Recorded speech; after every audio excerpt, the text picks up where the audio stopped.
Okay, so to summarize, the translated version for the American audience might be, how does the security practitioner leadership role work effectively with the research community to manage risk to an enterprise or an operating entity, as opposed to the macro level discussion about researching vulnerabilities and sharing them? That's what happening. Two easy things work together, and I'll presume that's the end of the conversation. Having collaborate is much more effective. Okay, so again, I'll start off as a CISO of 30 plus years experience. You know, I've had limited interaction with the research community. It hasn't necessarily been real fun. It's usually been, you know, from a few years back, it's been, you know, why the heck can't you guys at company X that I used to work for, who shall remain nameless, patch this thing, this vulnerability that's everywhere within your infrastructure and give me credit for it? And you know, trying to have a dialogue was very challenging because the person was on the other side of the world. They were very maniacally focused on getting us to give them attribution and you know, fixing it. And so it went into our typical engineering reform practice. That's going to take a long time to work through all of the practices, because fixing the identified problem the way that the subject had proposed would have created additional vulnerabilities and downstream issues they were not aware of. So that was my own experience. So it wasn't fun, but at the end of the day, it was, we hear you, we're taking it seriously, we'll work it. But you know, that's sort of the ad hoc way that I think a lot of us end up doing it. What's the best practice way for interacting with the researchers? I guess I'll start with our colleagues at Microsoft, because you've developed a good protocol for that. I would start with the claim that I said this earlier, that this isn't any different than, this is similar to other problems in other industries where you've got stovepipes of interest or silos of people with a unique perspective on a problem. I think that part of the problem between the established enterprises or vendors and security researchers is a different perspective, and that there's a lot of emotion that gets involved in it, and the tactics are such that they're confrontational. They can be. And so each side loses sight of the fact that, in fact, they have a common goal, which is improved computer security. So my advice would be, make sure that, you know, if somebody comes to you, it's because they want the right thing to happen. Now, my experience has been that we disagree about tactics on how to get the right thing to happen. But if you come back to, look, we both want the same thing. I remember conversations with H.D. Moore. I like H.D. Moore. He has a very different perspective on how to go about getting a more secure infrastructure than I do. I like Dave Vitale too. We continue to have dialogue. So then I think start with the first one that says there is commonality here, and then get creative about how can you actually extract value from that. How can you get past the blockage of no, you must do it this way, or I can't do it that way. I think there's also an element that says make sure that you introduce a human element. To make one of the things for Microsoft was to make sure that people knew that we weren't just an evil Borg somewhere in Redmond. Associate a face with a name. Associate, you know, help them understand some of the motivations behind that. That's a good first start. And then dialogue is the most important thing, because the initial request or the initial, if you're in a business negotiation for anything, you're going to go buy something, or you want a new job, or you know, whatever it is, you start with a initial request, and then you get to a place through discussion where people go, oh, okay, I can actually, I see how that's good for everybody. Too often the discussion stops. The question that came out of the audience is, how does the consumer of technology essentially work better with the research community or even interact with it? Well, part of it's here. I mean, you're actually interacting in many capacities. I think the second part is that, and I liked one of the points you just made, Andy. So reasonable people can disagree, so that's a good thing to note. The second thing is that the idea that you actually, as a vendor or as a consumer or as a researcher, actually put the human element to it is exceedingly important to my mind. I think the difference between vendors, quite honestly, in same or different fields is how you treat people that come to you. The other part that Annie may have mentioned of, and I'd like to second it, is almost every single person that I've ever interacted with typically approach Cisco with the idea that they're trying to help something. They're not, in fact, trying to hurt. Yeah, because the guys that are trying to hurt, you never hear from them. They don't typically call you. They don't typically call you. And if they do, it's oftentimes to just let you know that you might want to check the newspaper. So that's how I think the continuance of this community. But frankly, as a consumer of technology, I think one of the things that all of us can frankly do, and that's part of the reason I sponsor this conference, is support conferences like this by coming. And I'm not advertising because Jeff's paying me to do such. But I think that's part of the reason this particular, as well as DEF CON and even some of the other ones recently, are so important, is because frankly it brings the reason people together so they can have a debate like we're having today. Vice just ignore, get pissed, and move on. So as a consumer, one of the things we need in the security world is your help to ground us to be doing research that actually impacts you. When you go to a major enterprise, 90% of the technology stacks that most people use, you will never see a talk about them here at Black Hat, right? The reason there's so many Windows bugs found is because any 13-year-old in Finland can download Windows 7 as a torrent and then run it on his own machine or on a virtual machine, right?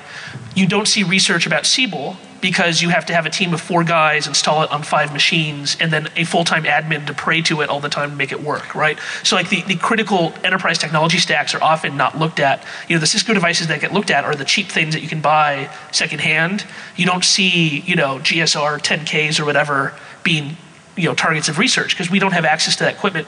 And so we try very hard to work with our clients and with friends of ours to figure out that stuff. So for example, we're doing what's going to be open research on virtual desktop technologies, and we're looking at them as major FIs are deploying them. And so we get the benefit of saying this technology does or does not work. It turns out it does not work. In this deployment scenario, which turns out to be a very, very common deployment scenario in the top FIs. And we get to talk about how we looked at a real network and how these are real issues and write a nice big white paper. They get early access to our results that guides them, and they don't have to pay us for the work because we're publicly going to publish it, probably at CanSec. Oh, I shouldn't say that word. And so, that's the kind of thing that I think if you're here and you see a researcher who's doing work that's related to something you care about, go contact them and say, I've got this technology stack, I'm worried about it, why don't we work together? I'll provide you my install of a $300,000 of licensed software. You get to look at it. Like that's how we did our Encase Enterprise research, because a lot of our clients were really scared about Encase Enterprise, and the cheapest copy you can get is $250K. And so we had to test it as they were really using it, and that was beneficial for both us and them, and they stayed anonymous while they tried to sue us, which was fun, but anyway. Another comment I would add to is the security research community comes at the problem from a unique perspective. They have a skill set that you don't often find in enterprises. So make sure that you understand what that skill set is, make sure that you understand what those motivations are, and then just like think of it as any other business problem where you've got a tough business problem, what resources are available to help me solve this problem?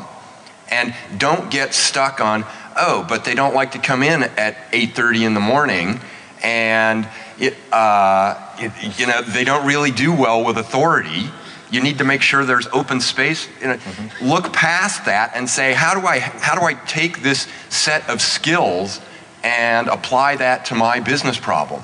Because that's essentially what it is. And then figure out, is there a happy medium where you can be happy and they can be happy? A lot of these guys don't want a 9-to-5 job anyways. I've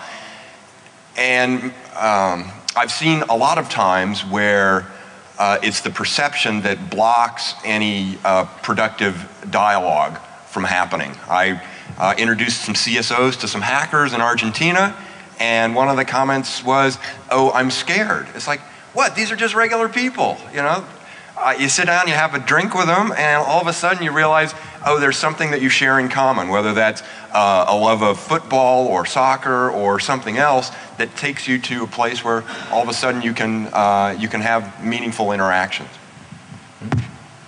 Make one other comment. To the extent that you have means and protocols, mechanisms to facilitate that intercommunication, that will help too. Because one of the comments that I received in the past life was, gosh, we didn't know who to send this to when we found it. And you know, it's interesting because on the inside you say, well, the security guys, you know, send it to us. But if you're sitting outside and you've discovered a vulnerability in an existing protocol or a product or you know, something that needs to be shared, how's it going to get to you as the CSO or as the accountable person that's going to have the accountability? Participation in things like FIRST and product certs can also help formalize that practice even more so.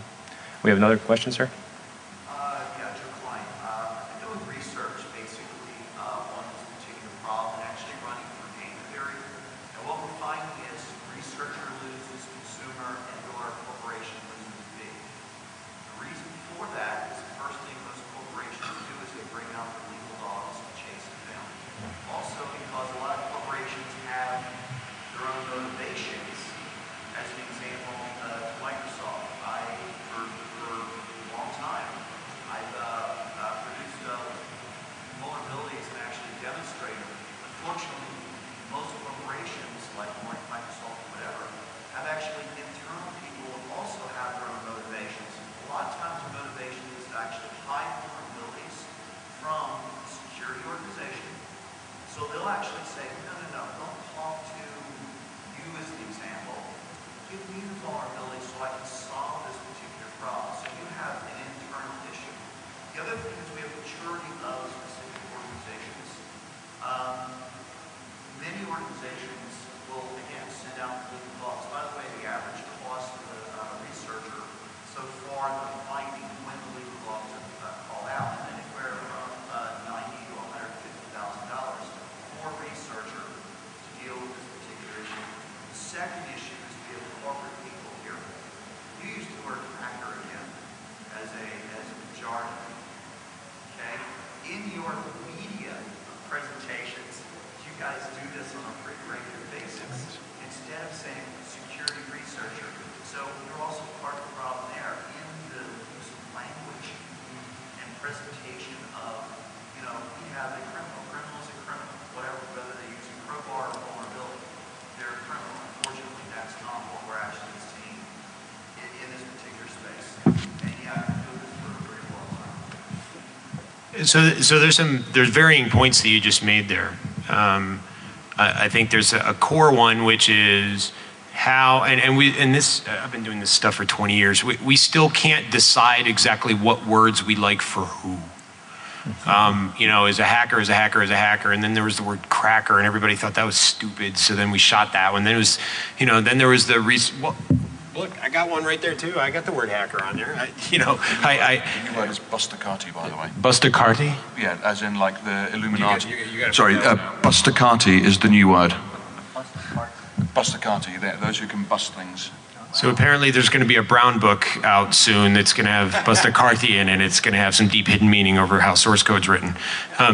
I didn't know that one at all. At any rate, we take nomenclature for granted, and we don't typically use similar terms for similar people. For example, the security research community, to my mind, is no longer one group of people. The vendor community, to me, has never been one group of people. We've all got somewhat different tiering and the like. The second thing you brought up, though, was motivations inside of vendors. At least from my perspective inside of Cisco, and this is not a totalitarian experience because I don't know everything that happens within the company at every given second, much as I would love to, and then again, maybe not, is that what typically happens inside of a vendor, first of all, I don't believe that we call our legal dogs out first ever. I think we've called that out exactly last once, maybe twice, but once. That actually, to thank God, the reasonable people that work in the organization, some of which are in this room, don't want that. They actually want to fix problems. They want to solve problems. They want to help customers. And so the good news, at least from my perspective, is you can hold me personally and my company to that statement. That's not what we try. In fact, we consider it a last resort completely. The second thing is that the motivations inside of companies are not trying to hide security bugs. What they are trying to typically do is ship product faster. That can manifest itself into, I don't want to know about that bug. I don't have time to know about that bug. I've got to ship tomorrow, and you're about to screw up my schedule. But the motivation's different. It's not, I'm trying to